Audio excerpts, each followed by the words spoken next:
Le 28 février 2026, les États-Unis et l'Israël ont lancé une opération militaire d'envergure contre l'Iran.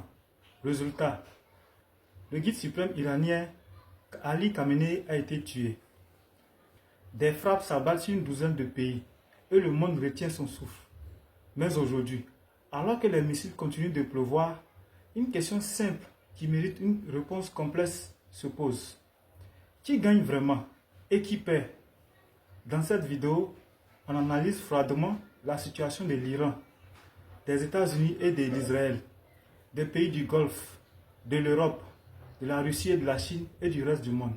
Et je vous préviens, les vrais gagnants ne sont peut-être pas ceux que vous croyez. L'Iran est-il perdant? Analysons les pertes humaines et stratégiques. Commençons par l'évidence. L'Iran a subi un coup terrible. La mort d'Ali Khamenei, le guide suprême depuis plusieurs décennies, est un choc existentiel pour le régime iranien. Son fils Mojtaba Khamenei lui a succédé en urgence en pleine guerre.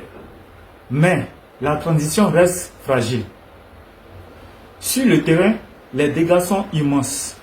Plus de 1300 civils iraniens sont tués selon l'ONU. Des infrastructures militaires, portuaires, pétrolières et même bancaires sont visées. Un isolement diplomatique grandissant. Erreur stratégique majeure. Mais le pire pour l'Iran, c'est son erreur de calcul.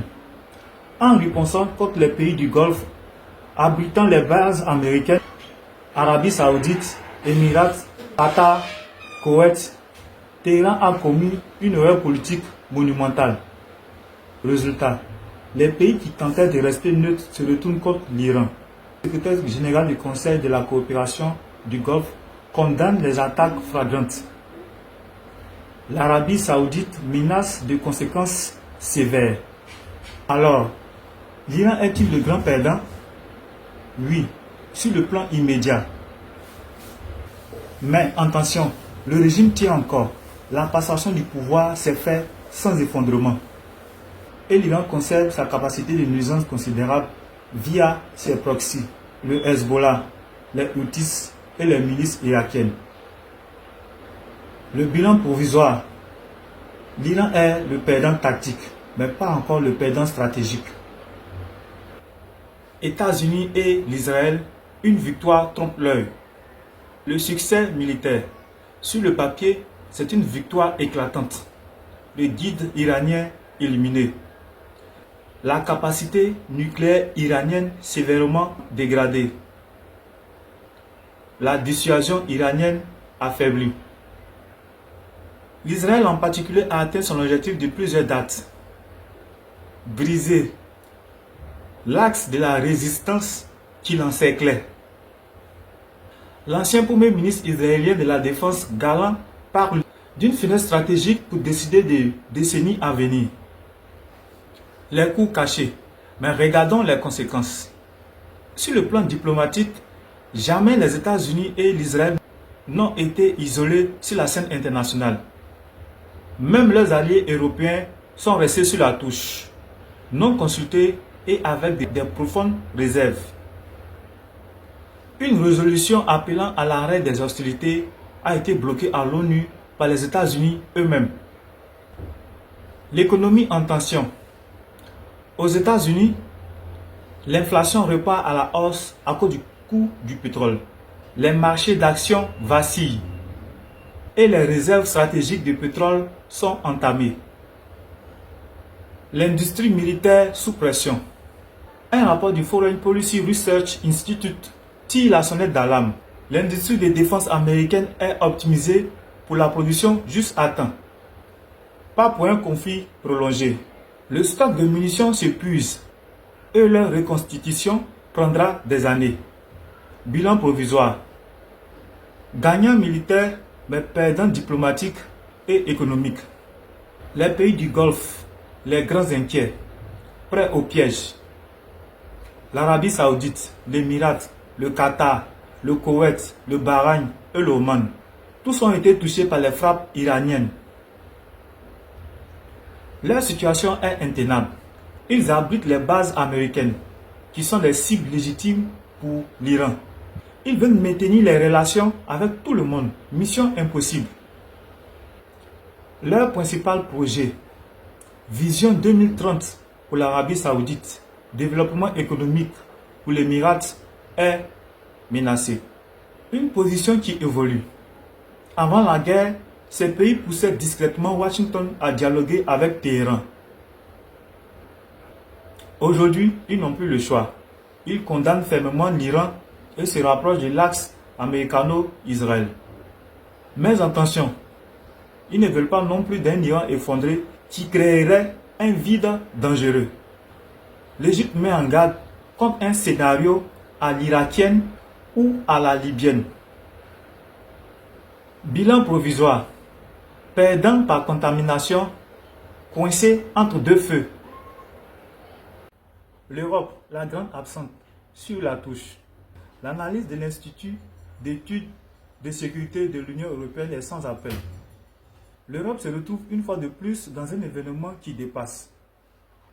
Concrètement, aucune consultation en amont, aucune participation aux opérations, des réserves profondes sur la stratégie américaine, des intérêts vitaux menacés. Pourtant, l'Europe a tout à perdre. Énergie. 20% du pétrole et du gaz passe par le détroit d'Ormuz. Stabilité régionale. Le Moyen-Orient est à sa porte. Crédibilité. Sa voix ne compte plus. Seul le Royaume-Uni, plus atlantiste, a engagé ses avions pour protéger Chypre, visé par les missiles iraniens. Bilan provisoire. Perdante par effacement, spectatrice impuissante. La Russie et la Chine, les gagnants cachés.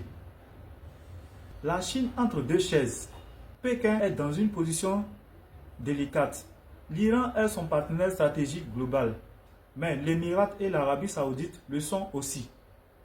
Et ils sont bien plus importants économiquement. Résultat, la Chine condamne sans condamner. Cette déclaration dénonce les atteintes à la souveraineté de l'Iran et d'autres pays de la région, sans jamais nommer les agresseurs. Sur le terrain, l'émissaire chinois Zhai Jun multiplie les déplacements au Moyen-Orient pour tenter une médiation. Mais pour l'instant, Pékin n'envoie pas d'aide militaire à Téhéran. Vrai calcul chinois. Pendant que l'Occident s'enlise au Moyen-Orient, la Chine avance ses pions économiques ailleurs. La Russie, opportuniste.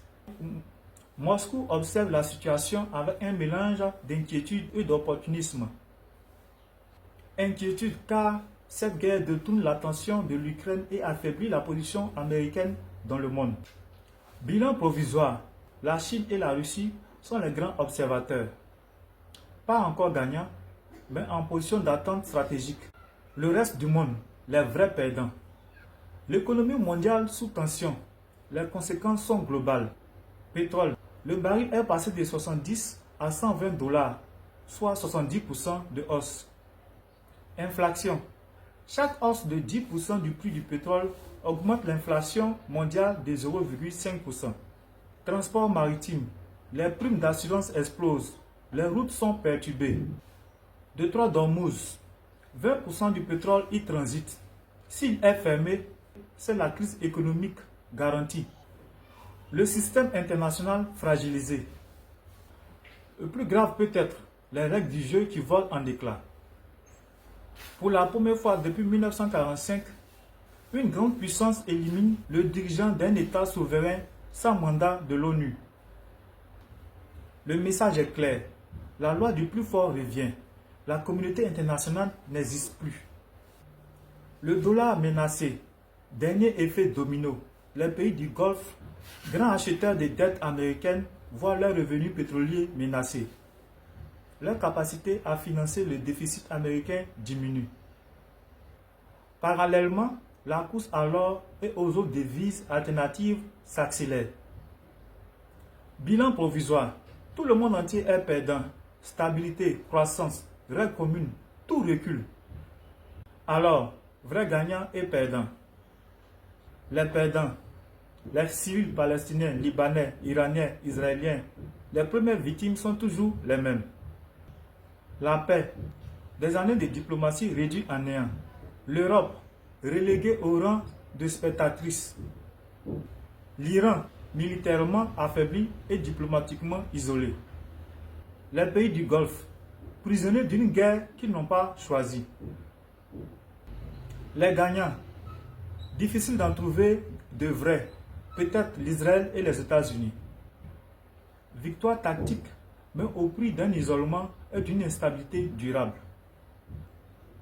La Chine et la Russie, elles regardent, patientent et récolteront peut-être plus tard. Mais honnêtement, il n'y a pas de vrai gagnant dans une guerre comme celle-ci. Tout le monde perd, certains plus que d'autres. C'est tout. La question qui reste la seule inconnue. Jusqu'où ira cette escalade? Le nouveau guide suprême iranien, Mojtaba Khamenei, a promis des frappes en cascade. Les États-Unis parlent de nettoyer les cibles restantes. Le Moyen-Orient rentre dans une nouvelle ère, une ère de feu, de sang et d'incertitude totale. Alors, dites-moi en commentaire, selon vous, qui gagne et qui perd? Et à bientôt pour une probable saison 2 de Qui gagne, qui perd au Moyen-Orient.